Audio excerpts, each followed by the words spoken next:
국민의당 박지원 전 대표 스튜디오에 나오셨습니다. 안녕하십니까? 왜 그렇게 처음부터 기분 좋아해요? 아니, 나무 당 망해가니까 좋아요? 망해가니까.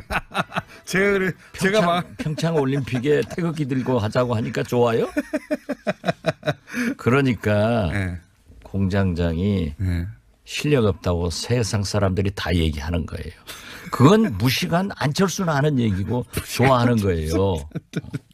좀 사람이 좀 진지해봐요. 민족 문제, 통일 문제를 갖다가 그렇게 무식하게 얘기하는 그런 분들을 얘기하려고 좋아하고 웃고 그러면은 네. 국민이 노합니다.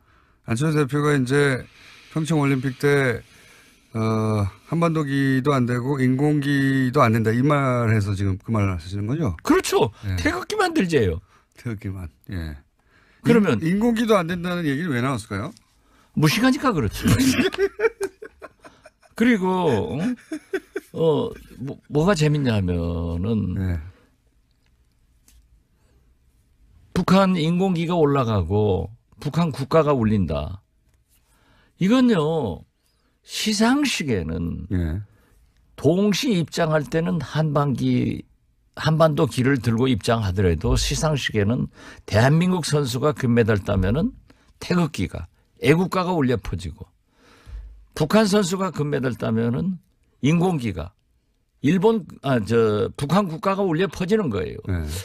텔레비도 안 봤나 봐요. 초등학생이면 다 아는데 정치가 초딩 수준이라고 하더니 진짜 그런 말도 했나요? 너무 부끄러워요. 시상식에서 북한 국가 울려 퍼질까 봐 안 된다는 말을 했나요? 그건 제가 모르는데. 인공기가 다 올라가고 네. 북한 국가가 나오면 안 된다. 그건 뭐예요? 그래가지고 기자들이 어떻게 그렇게 얘기하냐 그러니까는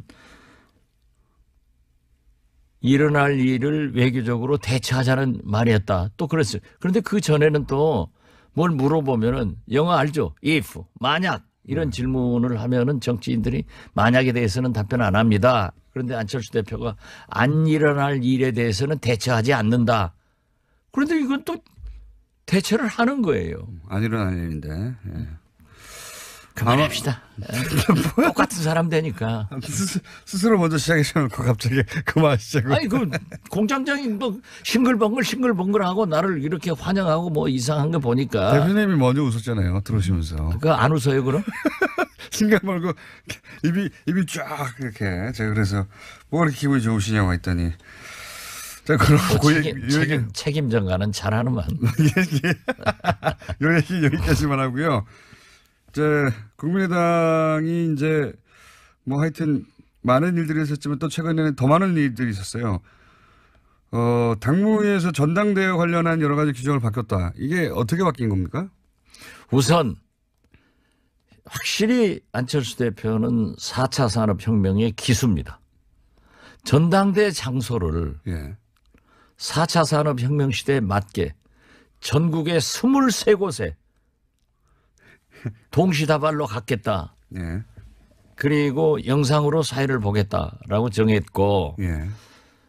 정당법에 의하면은 당원은 자기가 탈당계를 내지 않고는 탈당이 안 됩니다. 예. 그러니까 통합민주당의 경우 당원들이 수백만이 되는 게 과거에 통합하고 뭐 쭉 이어온 당원들을 정리할 길이 없는 거예요. 그래서 당원 명부를 정당법에 의해서 가지고 있는데 뭐 전화를 해가지고 대표 당원이 전화를 안 받거나 하면은 정리를 해버리겠다. 이건 대표 당원이 우리가 예상하는 게 한 10,000명 정도가 되는데 이 모수란 말 알죠? 그것은 알겠지 뭐. 모수를 줄여버리려고. 분모를 줄여야 된다. 대표 당원들을 정리하겠다는 거예요. 왜냐하면 이건 정당법 위반이에요. 전당대회에 사람들이 많이 안 올까 봐. 그렇죠. 그래서 자기 파만 동원해서 밀실 전당대회를 하겠다라고 하는데 대한민국 국회가 여의도에 있는데 정세균 의장이 사회 보면서 23개 국회를 만들어 넣어서 거기서 하겠다. 이건 있을 수 없는 거고 전례는 세계 없죠. 각국의 전당대회도 네. 미국같이 그렇게 큰 나라의 전당대회도 한 곳에서 하는 겁니다. 네. 그건 이제 4차 산업혁명을 이렇게 악용하면은 미래가 없다 저는 그렇게 봅니다. 그렇게 해서 이제 그 어쨌든 규정을 당권을 쥐고 있으니까요. 규정을 바꾸어서 전당대회가 안철수 대표 쪽에서 원하는 대로 열려서 통과될까요? 통과 안 돼요. 그래도 안 됩니까? 예. 이렇게 해도 왜냐하면은 예. 의장의 사회권 보장이 안 되는 거예요. 그래서 어제 예. 우리 개혁신당 창당 준비위원회에서 법원에 가처분 신청을 했는데요. 예. 이건 저는 사법부에서 결정할 일이지만은 인용이 될 겁니다. 설사 기각이 된다 하더라도 전당대 의장은 이상돈 의원이고 이상돈 의원이 몸을 23개로 갈라야 됩니까? 지금 그러면 이건 박정희 전두환도 이런 짓 안 했어요. 정확하게 지금 법원에 가 있는 사안이 뭐죠? 그러니까 지금 이런 말씀하신 23곳으로 가르고 하는 것이 하고 정당법 대표당원 문제하고. 대표당원 문제가 이게 정당법을 위반하는 것이다. 네, 그렇죠. 예. 그래서 이걸 막아달라. 예. 당규 예. 개정을. 예. 그 재판장을 우리 김어준 공장장이 했으면 참 잘할 건데. 고시를 합격 못했으니 뭐. 쳐본 적도 없습니다. 그러면 만약에 그게 법원에서 정당의 문제는 정당이 해결하라고 발을 빼면 또 어떡하죠? 이것은 어려울 거예요. 어렵다. 제가 법사위원을 지금 뭐 12년째 하고 있는데 네. 되게 절차적 문제에 대해서는 하지만은 전당대회를 23곳에서 개최해도 좋다. 네. 정당법을 초월해서 대표당원을 정리하는 것이 가능하다라고 하면은 법을 깨버리는 거예요. 그렇기 때문에 그렇다. 그렇죠. 앞으로 대법원 전원 합의비가 판결을 하는데 23개 놓고 대법원장이 돌아다니면서 동시에 한다고 하니까 불가능한 거죠. 그렇게 전망을 하시는데 혹여라도 법원에 이제 이게 너무 부담스러운 사안이니까 발을 빼면 어떡합니까? 기각되면은 예, 그다음에 기각대로 하는 거예요. 기각되면은 예. 이제 그러면 이상돈 전당대 의장이 예. 적절한 조치를 할 겁니다. 그런데 여기에서 얘기하면은 또 저 사람들은 4차원 세계에서 살고 4차 산업혁명이 기수기 때문에 또 다른 기상천외한 것을 대응을 하니까 얘기는 하지 않지만은 전당대회는 안 돼요. 지금 전당대 의장이 예. 개를 선언하고 안건을 상정하고 토론을 하고 표결을 하고 개표를 하고 결과를 발표하고 이런 절차적 민주주의가 세계 각국에 똑같은 회의 방법이 있어요. 이것을 무시하고 23곳에서 해가지고 의장이 없는데 누가 선포해요. 그러니까는 또 이제 그건 못했어요. 차마 꼴뚜기도 있겠죠. 낯짝이 있겠지. 전당대 의장이 사회를 해태할 때 잘 안 본다고 하면은 당 대표나 그 사회를 본다. 이 규정을 만들려고 했대요. 국회의장이 정세균 의장이 국회를 안 열면은 대법원장이 와서 사회를 볼 겁니까? 대통령이 사회를 볼 겁니까? 국회는 국회의장이 보는 거고 전당대회는 전당대 의장이 보는 거예요. 그런 걸 몰라가지고 자꾸 불필요한 질문에. 오늘 유승민 안철수 대표가 공동 합당 통합 선언을 한다고 하는데 뭐 그런 선언을 안 해도 이제 통합하는지 다 알고 있긴 하지만 결국은 지금은 이제 여러 가지 절차적 문제가 있긴 하지만 결국은 어쨌든 하긴 할 거 아닙니까? 어떤 수단과 방법을 하잖아요. 할 거예요. 그죠? 제가 네. 처음부터 그랬잖아요. 안철수의 고집과 그런 면에 추진력이 출중한 사람이다. 그런데 제가 뭐 여기 와서 안철수는 유시민의 아바타다라고 하니까 아주 우리 유승민의, 공장장이 좋아하셨는데 유승민의, 예. 이제 보니까는 형님 먼저 아우 먼저야. 그래요. 유승민 대표가 예. 내가 유시민을 좋아해서 자꾸 유승민은 싫어해요 저는. 유승민 대표가 한반도기 안 되고 태극기 들어야 된다. 예. 하니까는 그대로 또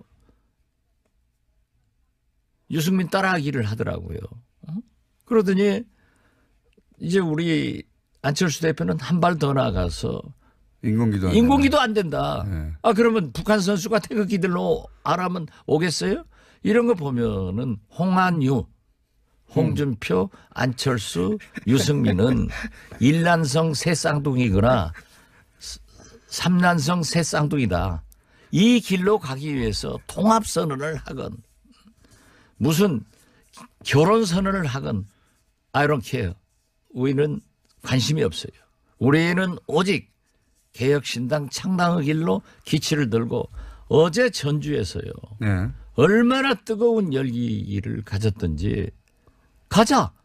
그리고 안철수 대표는 통합이 안 되면은 본인이 원한 대로 외국 나가서 살게 하자. 외국 나가서 살게 하자. 자기가 외국 나가서 한다고 했잖아요. 그리고 창당 자금 1억 됐다가 가져가면서 이자까지 받아갔기 때문에 받아갈 돈 더 받아가서 외국 가서 그 장사나 해라. 이런 열기가요. 엄청나더라고요. 그리고 일부 전라북도 의원이 통합파가 있어요. 아주 열심히 하시는 분이. 네. 그분의 선거구에서도 탈당. 그리고 그분들이 전화가 와서 우리가 어디로 가야 되느냐. 우리는 절대 국민의당 안철수와 함께 갈 수 없다. 이걸 굉장히 강조하더라고요. 그래서 우리는 창당의 불씨를 당겨서 1월 28일 날 28일이요. 네. 창당준비위원회를 발족시키고 네. 2월 4일 날 국민의당 전당대회를 무산시키고 이와 관계없이 바로 창당대회를 갖는다 하는 일정으로 나가고 있습니다. 창당이 그러면은 지금 반대하시는 분들이 모인 창당은 그럼 2월 반대하지 말라니까요. 반대한다 하면은 우리가 여론조사에 떨어져요. 개혁신당 창당하는 사람들이 모여서 하는. 네, 알겠습니다. 그 말 좀 잘 고쳐서 하세요. 몇 번을 가르쳐줘도 못 알아들어. 구군문을 중학교 때 들어가서 외웠죠? 자, 그러면 가칭 개혁신당으로 할까요? 아니면 지금 혹시 이름이 정해졌나요? 아직 개혁신당. 일단 가칭 예. 개혁신당입니까? 개혁신당 창당준비위원회가 28일 날 발족하면 창당은 언제 됩니까? 창당은 2월 4일 2월 4일 국민의당 전당대회를 보고 하루 이틀 사이에 최소한 실패하더라도 실패하건 예. 인용되면은 예. 뭐 가처분 신청이 이 결과와 인용되면은 무관하게 하는 겁니까 그럼? 결과가 무산되면은 전당대회가 무산되면은 안철수 대표는 외국으로 떠날 것이고 예.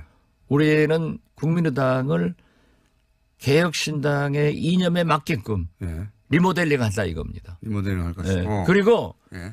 안철수 대표가 무산돼서 틀림없이 뻔뻔해가지고 당대표 안 내놓을 거예요. 안 내놓으면은 올해는 2월 9일 예. 평창 동계올림픽 개막식 전에 개혁신당의 창당의 깃발을 올린다. 2월 9일. 예. 그때 우리 와서 뭐 당직 하나 줄 테니까 다음에 출마 한번 해볼래요? 당직 하나 줄 테니까. 홍보위원장 주든지. 여기 몇 분이나 참여합니까? 많은 사람이 할 거예요. 현재 우리 의원들이 가장 큰 관심사가 원내교섭단체를 구성하느냐. 그러니까요. 20명이 되느냐 안 되느냐. 그런데 그게 1차적으로 구구가 저희는 목표는 하지만은 연연하지 않겠습니다. 개문발차하면은 다 우리에게 오게 돼 있습니다. 어제 저녁에도 몇 분 만나서 얘기를 했는데 지금 망설이는 분들이 있어요. 있겠죠. 당연히. 과연 창당까지 가셔야 되느냐. 안철수 대표가 그 전에 전당대회를 못할 것 아니냐. 네. 그러면 우리 국민의당을 리모델링 하자 네. 하는 의견도 있지만은 그 말이 상식이 안 통할 뿐이에요. 그렇기 때문에 그렇게 무산되더라도 자기는 나는 외국으로 간다라고 하는 것은 공갈 협박이고 안 가겠죠. 안철수의 거짓말은 얼마나 계속되고 있어요. 안 가고 당 대표 버티고 앉았으면은 우리는 길이 없단 말이에요. 그리고 지금 지방선거는 5개월 남았는데 지방선거를 준비하는 우리 출마자들이 오지도 가지도 못하는 거예요. 그러니까요. 네. 어디 소속으로 나가야 될지 지금 결정해야 되니까. 못하는 거죠. 그렇기 때문에 그분들을 위해서도 또 그분들은 그래요. 저한테도 대표님은 선거가 3년 남았으니까 느긋하지만 우리는 4개월 남았는데 어떤 깃발을 들어야 됩니까? 무소속을 가야 됩니까? 또 호남에서는 민주당에서도 안 받아줘요.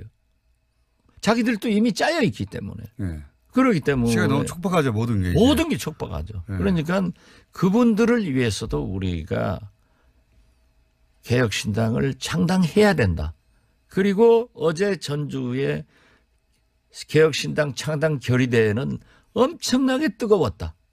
그리고 그 요구가 하늘을 찔렀다. 이렇게 말씀드립니다. 두 가지 이제 문제가 남습니다. 하나는 중립이라고 이제 이야기되던 분들은 도대체 어떻게 할 것인가. 그리고 비례대표 중에 분명히 안철수 대표와 함께하지 않겠다고 뜻을 표명했던 분들이 있는데 그분들은 또 어떻게 되느냐.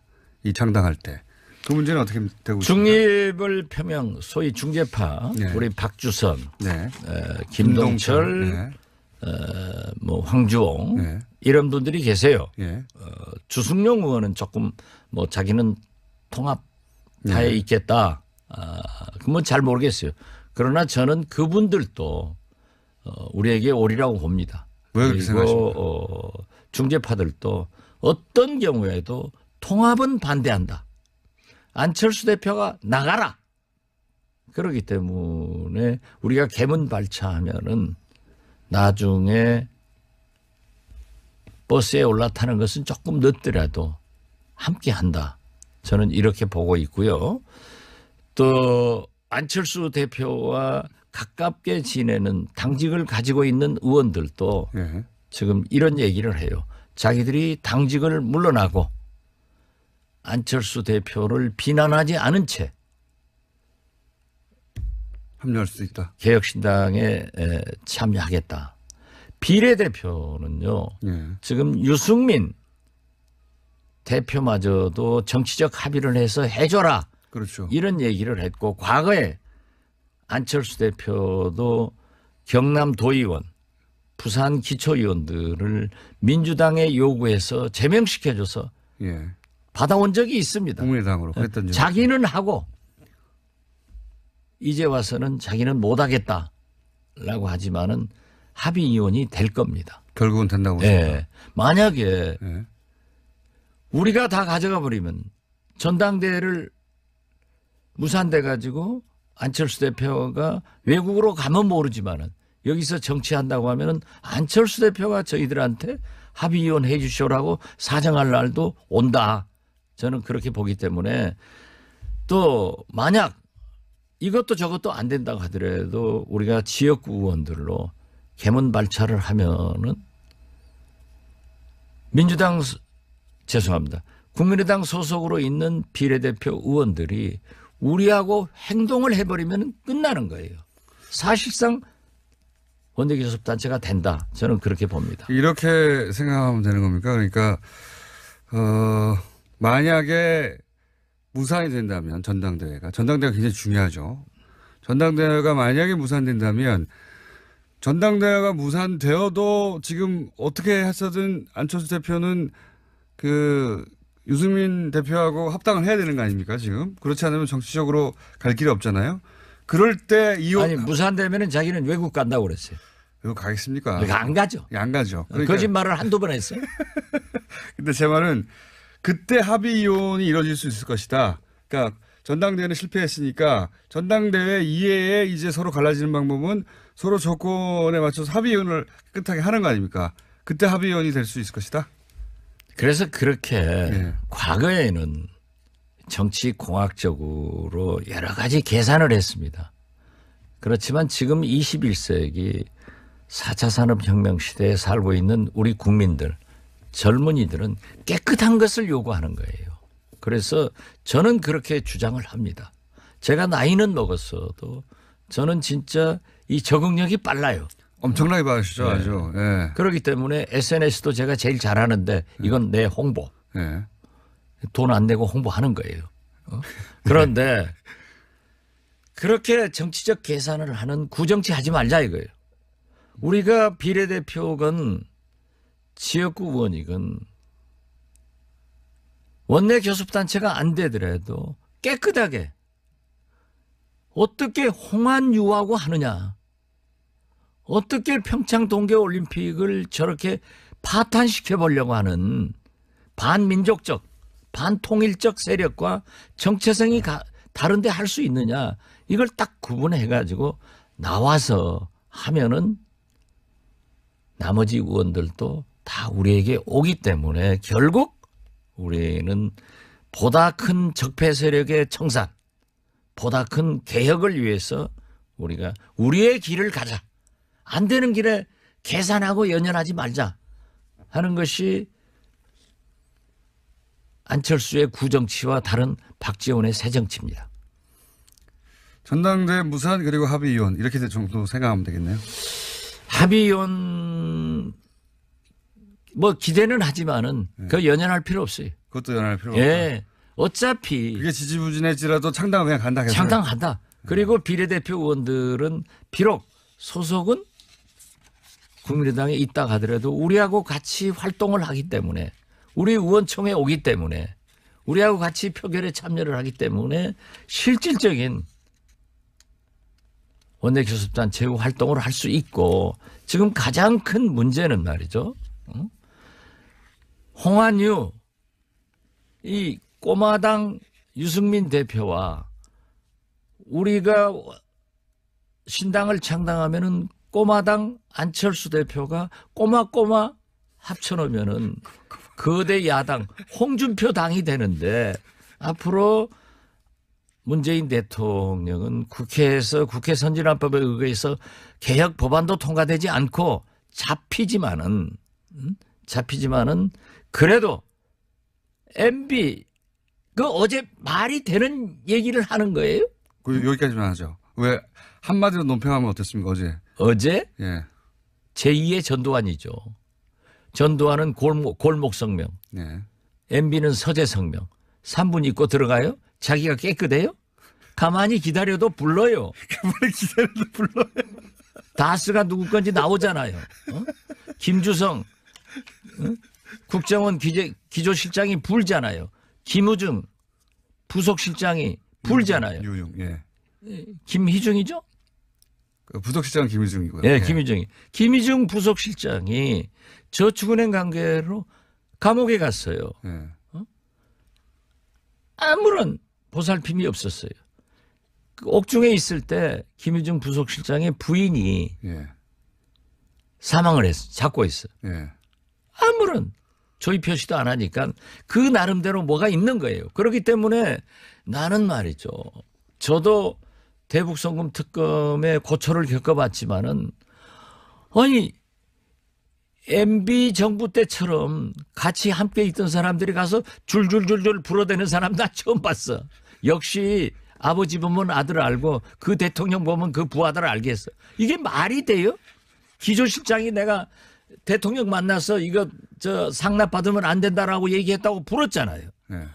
김희중 부속실장이 얘기를 했잖아요. 그런데 자기는 안 했다. 이게 돼요? 그러니까 곧 가요. 가만히 있어도 부를 건데 왜 나를 불러라 하니까 뭐 자기가 정의의 사또야? 이게 말도 안 되는. 아무튼 정의의 사또. 이게 참나 웃기는 거죠. 다스는 누구 건가 나오잖아요. 그 김우중 다스 회 사장이 예. 다 지시받아서 이렇게 했다. 김성우. 예. 김성우. 예. 예. 이제는 내가 말할 때다. 알겠습니다. 하는 거예요. 그런데 대표 시간 다 됐어요. 우리가 절대 그렇게 계산적이고 그렇게 연연하지 않고 우리는 진짜 남북 문제에 대해서 개혁에 대해서 적폐청산에 대해서는 정리를 하지 않으면 촛불혁명은 어디로 갑니까? 자, 여기까지 하겠습니다.